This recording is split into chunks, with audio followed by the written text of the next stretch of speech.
I just want to start by clarifying what leadership actually demands.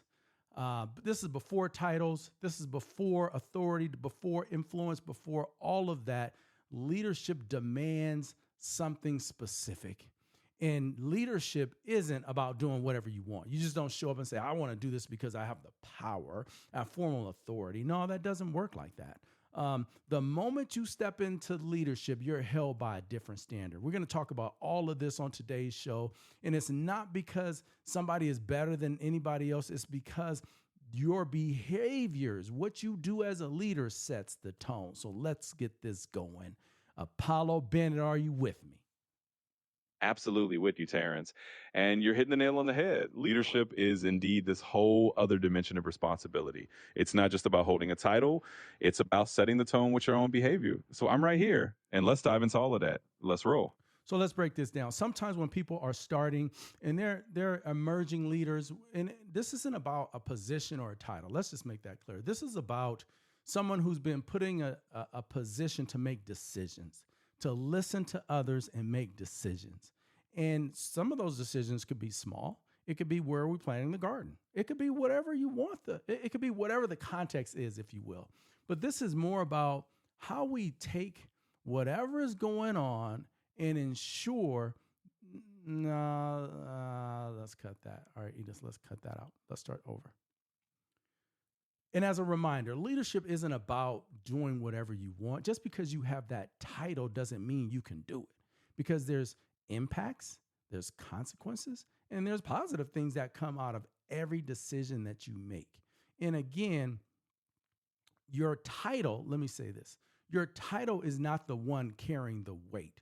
Your behaviors are the ones that are carrying the weight. Apollo, can you break that down? Absolutely. Let's dive into that. So, what you're saying is spot on. The real essence of leadership isn't that fancy title on the door. It's the ripple effect of your behavior. Every choice, big or small, is kind of like planting a seed in that garden you mentioned. It's those behaviors that shape the environment and the culture around you.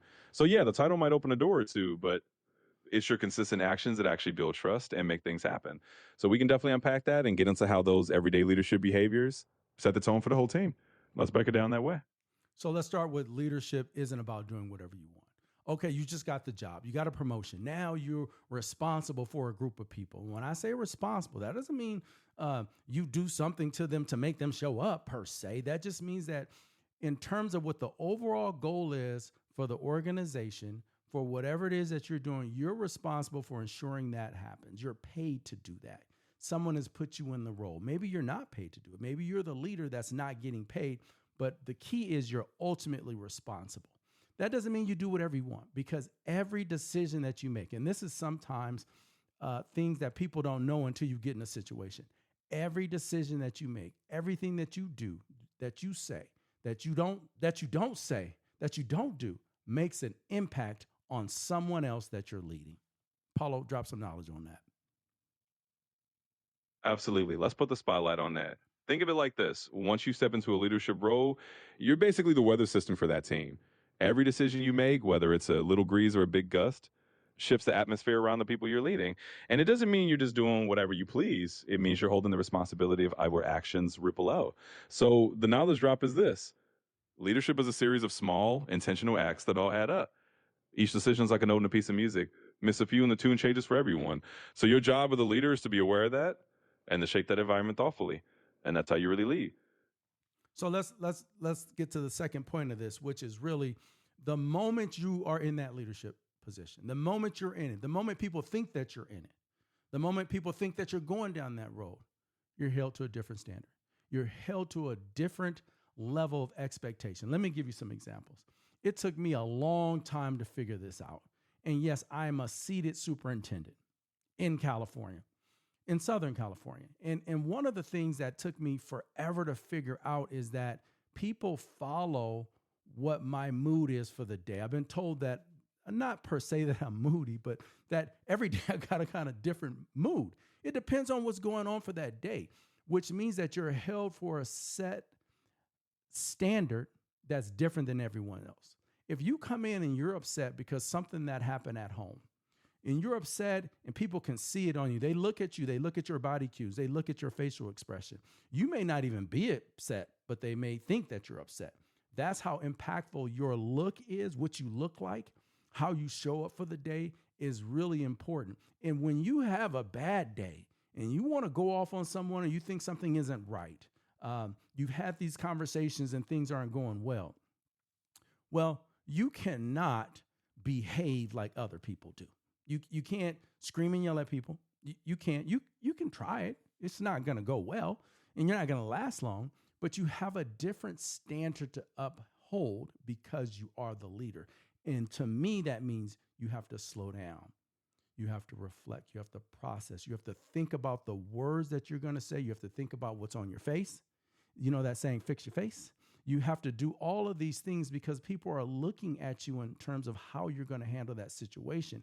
And the more important part of that is by the leader, you're setting the tone. You say what's allowable, what's not by your words, but with your actions. Absolutely. You've hit on a really powerful truth of leadership there. It's like the moment you step into that role, or even the moment people just think you're in that role, you become a bit like a walking barometer for the whole room.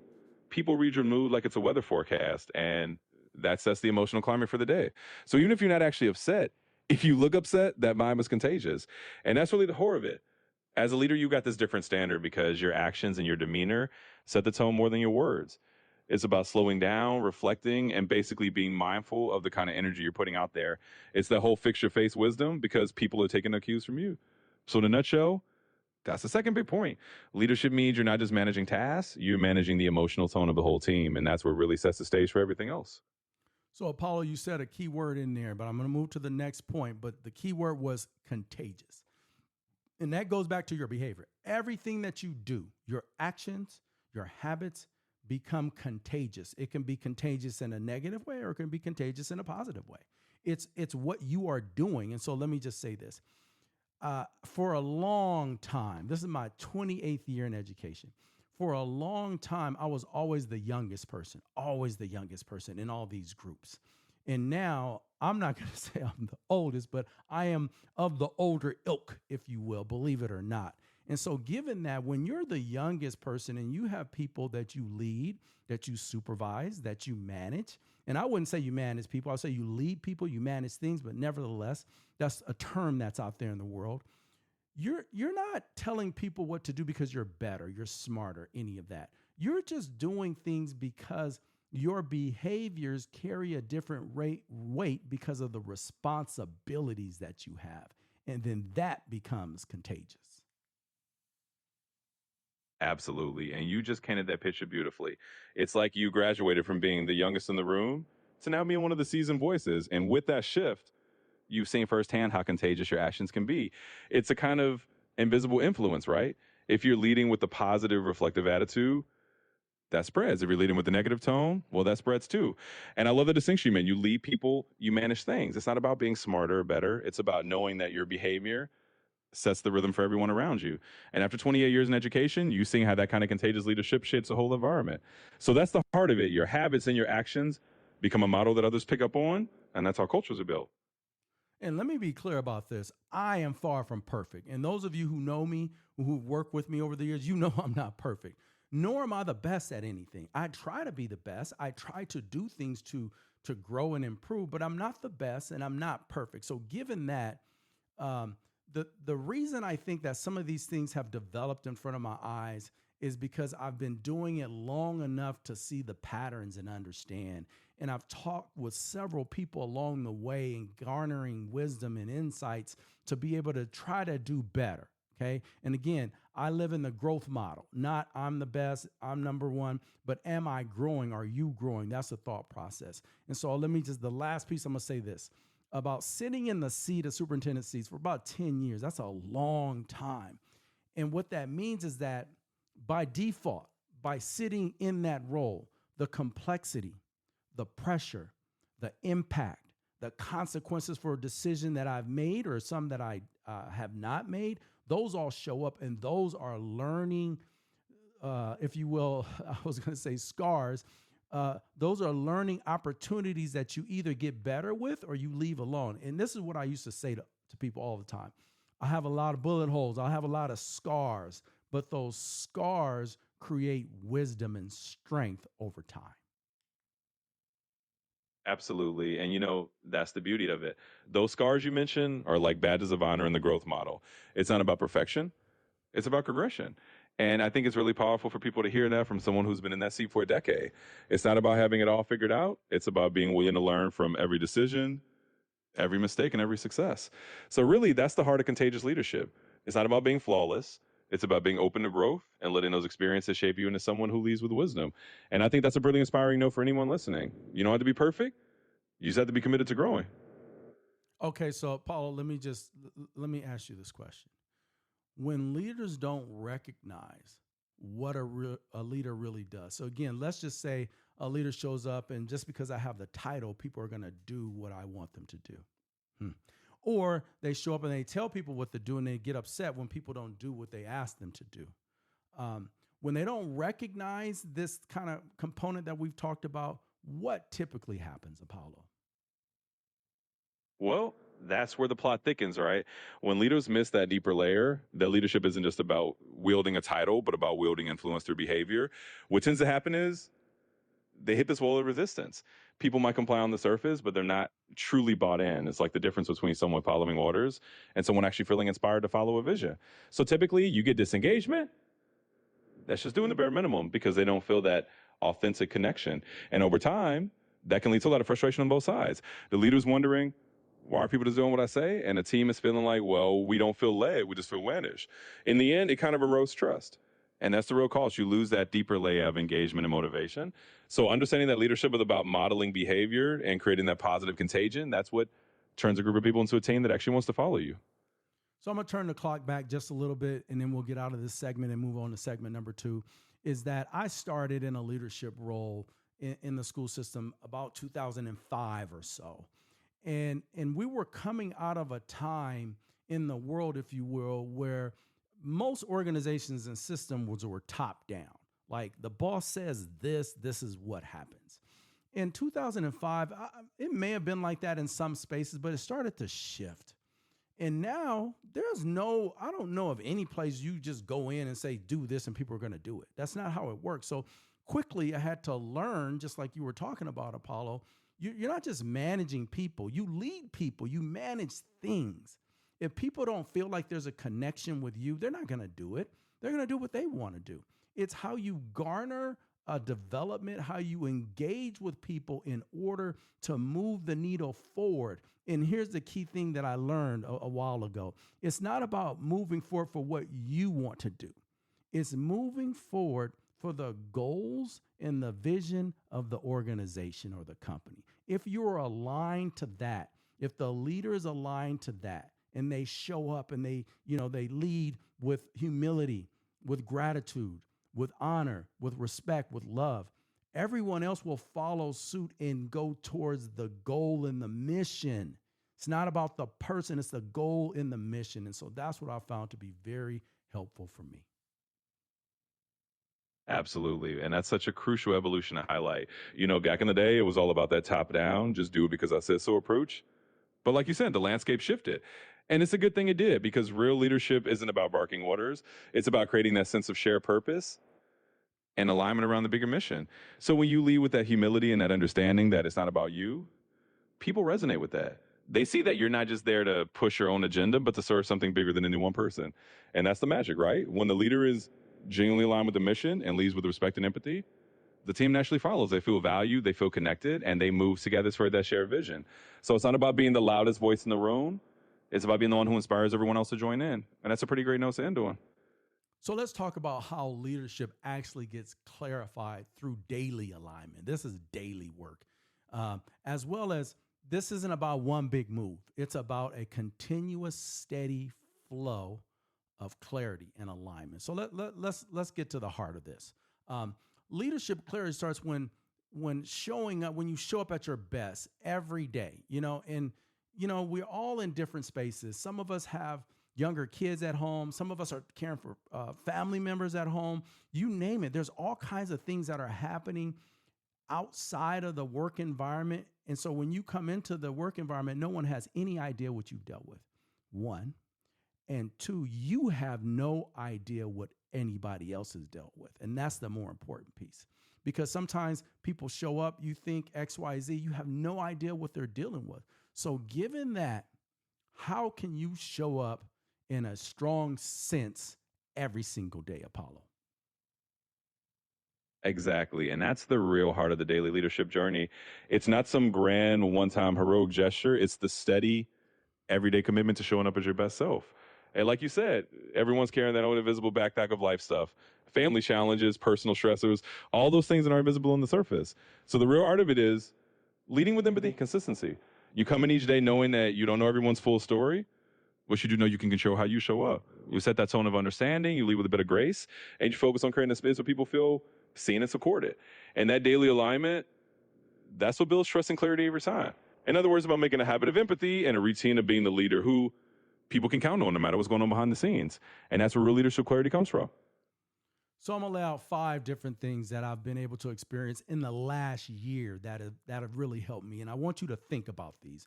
Think about where you are in this space, showing up physically better than where you were, okay? Because there's no perfect. So if you're working on yourself, this is a brand new year. Most people start saying, this is the year, right? So if you show up and you feel good physically, people not only see that, they feel that, they experience that. Maybe even subconsciously, right? Mentally, where's your mind? Is your mind on all of these things that are going on at home, outside of the work environment, or is your mind focused on the task ahead? The goals for the day, the goals for the week, for the month, for the year. Where's your mind? How about emotionally? How do you show up in a space where you have some calm and peace? In order to get calm and peace, there's some things that you have to do in order to be in that space. Spiritually, whatever it is, how are you connected, if you will, from the ground to yourself to a higher power, if you will? Whatever that higher power is, that's connectedness. That's an alignment and connectedness. When you are connected, you feel more grateful. You feel like you're not alone, that you have support and strength, and finally, psychologically. And I would say all of those components for me help me show up better psychologically. Where am I? How do I feel about myself? How do I feel about the space that I'm in? And how do I feel about those that are around me on a regular basis? Those are some of the things for me that make me feel that I'm aligned. And the last thing I want to say is that it's not about one day is perfect or you're perfect mentally, emotionally, spiritually. It's that you're being consistent and being consistent in growth. Absolutely. And that's such a fantastic framework to think about. It's like you got these 5 dimensions: physical, mental, emotional, spiritual, psychological. And each one is like a pillar that helps you show up as that aligned leader. And you're right. It's not about perfection. It's about the consistency. It's about making those small daily choices to keep yourself grounded in each of those areas. So when you show up physically energized, people pick up on that. When you show up mentally focused, it's contagious. When you bring that emotional calm and that spiritual groundedness, it creates a ripple effect. And psychologically, you start to feel that alignment because you know you're showing up as the best version of yourself. And that's the key. It's not a one-time thing, it's a daily practice. It's about showing up each day with that commitment to growth, knowing that every little bit of alignment adds up. And over time, that's what makes you not just a more effective leader, but a more centered and resilient human being. So showing up your best every single day. And there's something that I want to share, with our audience that's been kind of developed. You and I have developed this over the course of time. And it's finding out or fine-tuning what your purpose is. So in the work environment, purpose should be going back to overall mission and vision, or what the project that you're trying to do. What is your purpose? And in order to achieve your purpose, you have to develop specific habits. When you have a clear purpose, then you can develop the habits to make them happen. And then these actions, these are the things that you do. The things that you do is who you are, actually.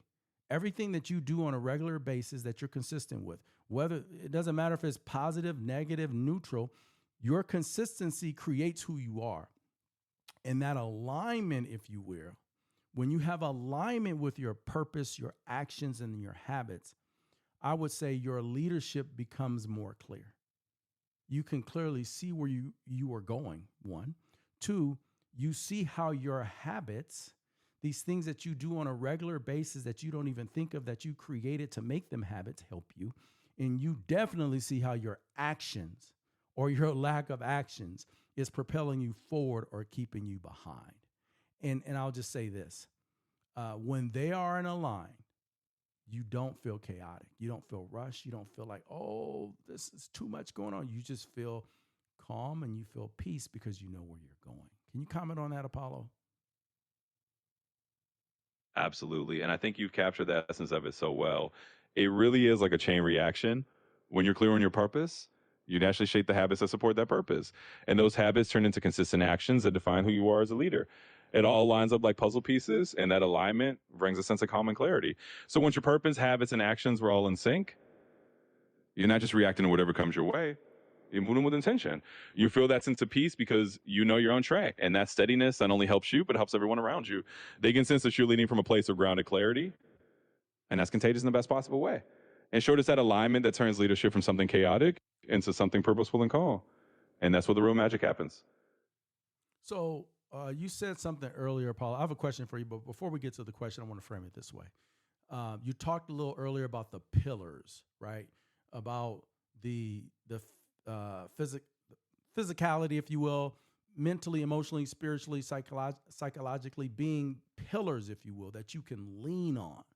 That's pretty powerful.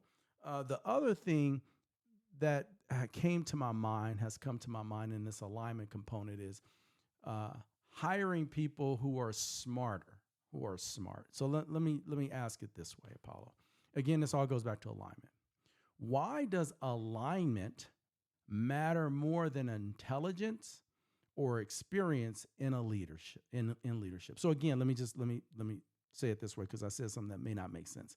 So having smart people or intelligent people, why does alignment matter more than intelligence or experience in leadership?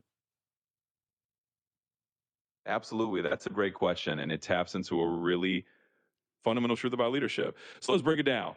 Having smart, capable people is obviously valuable. Intelligence and experience are great assets. But if those people aren't aligned with the mission, the vision, and the core values, then all that intelligence can pull in different directions. Alignment's like having everyone row the boat in sync. You can have the smartest crew in the world, but if they're all rowing in different directions, you're not going to get very far. Alignment creates that shared sense of purpose and it ensures that everyone's intelligence and experience are actually pushing toward the same goal. So in a nutshell, alignment is what turns a group of talented individuals into a cohesive team. It's what keeps things from feeling chaotic and makes sure that all that brand power is actually moving the organization forward. So one of the things that you said that I really liked is that you become aligned to the mission. And when you said that, I reflected. It was like a quick, like a little jolt that hit me. I've had the opportunity to hire hundreds, if not thousands, of people over the course of 20 years, let's call it. And one thing I will say is that you see the alignment when you hire people. When you see that someone's not aligned, they may be a really good person doing great things, but they're really not going towards the mission and vision. Maybe they're like, if you think about a school of fish and everyone's going in the same direction, someone who's not aligned, you could just tell because it's messing up the flow of things. And they're not trying to most of the time. Sometimes they are. But when they're not trying to, someone has to have a conversation because that alignment is what makes it move faster, move steadier, move calmer, and with more strength. So let me say this. Just comment on that, and then I want to talk a little bit about how AI plays a role in this. Absolutely. And I love that image of the school of fish. It's such a perfect metaphor because when everyone's aligned, you get this kind of natural flow where everything just moves seamlessly.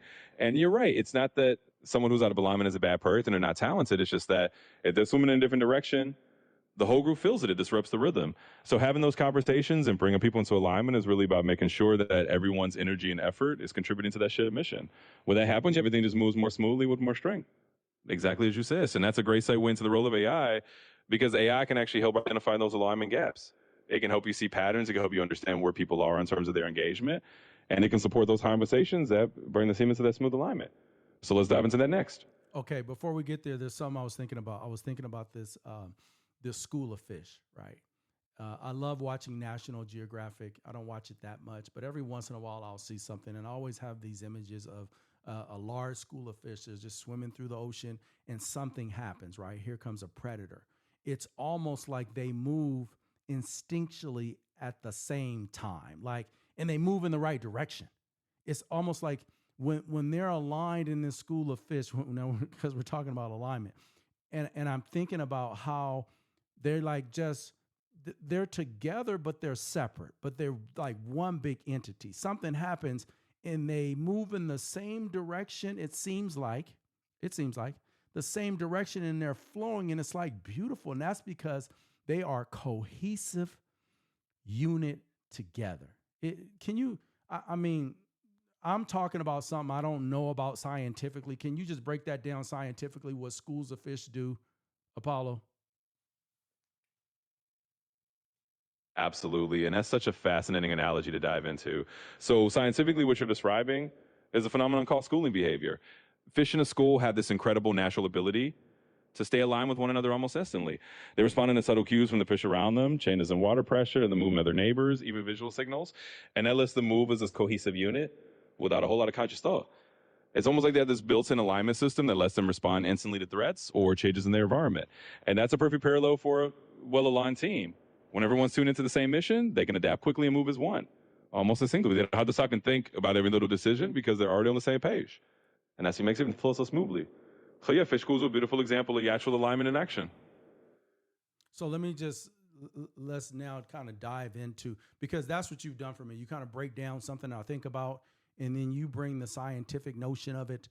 You talk about research within the context of what's going on. So let's talk a little bit about AI's role in this leadership, if you will. So I'll say it like this: AI doesn't lead. AI, Apollo, you don't lead. You help me out tremendously, but you're not leading. I'm the one that's leading and trying to figure out how to move forward, right? But what you do is you help me see myself more clearly. I am very hard on myself, as most people are. I would say if you're listening, you're hard on yourself. However, you help me slow my thinking down. You expose patterns, if you will. And what happens with that is it pressures the assumptions that I have without ego. Because I'll just tell you this, slowing down the thinking, it helps me reflect a little bit more. It helps me come up with better answers and results. So can you talk a little bit about that and how people should be using their AI to support them? Absolutely. And I think you've really captured the essence of what AI can bring to the table in leadership. You're spot on. AI isn't here to lead for you, but it's like having this mirror that helps you see yourself more clearly. It slows down that rush of thoughts. It helps you notice patterns, and it gently challenges those assumptions that we all carry around. And because it does that without ego or judgment, it creates a safe space for reflection. So in a practical sense, using AI is about having a partner that helps you pause and think. It's like having a thought partner who says, hey, let's look at this from another angle, or have you noticed this pattern in your thinking? And that kind of reflection leads to better, more thoughtful decisions because it gives you the space to really process. In terms of how people can use AI to support themselves, is really by embracing that role of AI as a reflective partner. Use it to bounce ideas around, to get a different perspective, and to slow down and see things more clearly. It's a tool for sharpening your own thinking and for making sure that you're not just reacting, but really leading with intention. So let's talk about how this translates into clarity in everyday leadership behavior. So again, how has everything that we talked about help us? And so I'll start with a few things. One is, I think a lot of times leaders, especially in today's world, I think get caught up in a lot of little stuff, right? Our world has drastically changed in the last 10 years with the smartphone. We have so many inputs on us. And I'm not talking about email. I'm talking about the phone. So many things our kids do. We do. We have so many things that are hitting us all the time. And so if you're a leader and you have responsibility, it's easy to get lost. So how do we not become lost in that, Apollo? Yeah, absolutely. I mean, we're living in this age of constant noise, right? You got notifications pinging, messages fly at you, and it's so easy to get caught in this whirlwind of little things. And as a leader, that can really fragment your attention and pull you away from what actually matters.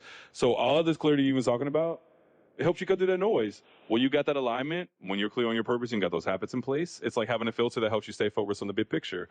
You start to see what really needs your attention and what's just noise. And that helps you not get lost in all those little things. It lets you lead more intentionally and not just react to every little distraction. So in a very real sense, all this that we talked about, allowing clarity, using AI as a top partner, it's all about creating that space where you can leave from a place of focus and not get swept up by the chaos. So let me be clear about this. The little stuff at time does feel urgent because we're talking about people most of the time, right? We're talking about issues that come up. If you're a first responder, these little things are big because they can impact someone's life. So they let's be clear about this. The little stuff is important, but you can't make it urgent. I used to work with someone. They were a great leader, and they would always say this. They would say, "Don't let someone else's emergency become yours." Because it's their emergency. That's legit. That's real. But when that becomes yours, you are taking on their emergency. So let their emergency be their emergency. You support them, but don't take on the emergency. What do you think about that, Apollo? Oh, absolutely. And that's such a powerful piece of wisdom. It's like recognizing that, yes, the little stuff can be important, especially when it's about people's needs or real situations, but you don't have to let it hijack your entire focus. It's like being able to say, okay, I can acknowledge this is important, but I don't have to turn it into a full blow crisis on my end. So really it's about having that boundary where you can support others without absorbing their urgency. It lets you stay grounded and keep your own sense of clarity, even when things get a little hectic. So it's definitely a balance of acknowledging those little things, but not letting them throw you off course. And I think that's just a fantastic principle to lead by. But let me say this. When your purpose and your habits and your actions are clear, I'll say it again. When your purpose and your actions and your habits are clear, the little stuff stops running you. And I'll tell you why. Because when you're clear about where you're going and you know you're doing your habits are in place and these are the right actions, these little things that come up, they kind of hit you. You make sure they're taken care of, but they don't take over you. You have to be bigger than the problem. And that to me is something that has grounded me when you're dealing with really challenging things and have to stay calm and have to see the big picture, but you know that there's issues, the purpose, the habits, and the action. Absolutely. And that's such a grounding truth to hold on to. When your purpose, your habits, and your actions are all in sync, the little things lose their power to derail you.